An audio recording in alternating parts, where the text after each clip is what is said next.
Hello everybody, my name is Michael Bowman, back with another Stainer Golf video. Today we're going to be going over changing of the cups and what Stainer Golf has to provide. To begin, we have our cup hook right here. It consists of the handle along with our tongue to be able to grab the bottom of the cup.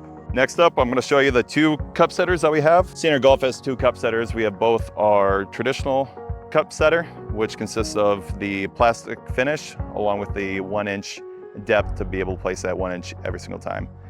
Next up we have is our deluxe cup setter. This consists of a metal set screw along with a white aluminum finish. Now, if that's not enough, Stainer Golf has combined both of our cup hook along with our deluxe cup setter. And with that comes the deluxe cup changer. It takes both of these, adds into one unit. Let me show you how it works. We have both our handle right here, which the handle will correspond to the bottom tongue of the unit.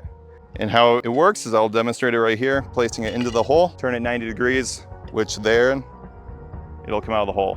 When placing it back in, place the cup back in the hole, turn it 90 degrees, and you'll have that 1-inch depth each and every time. So whether it's a cup hook, cup setter, or something that combines them both, Stainer Golf has it covered.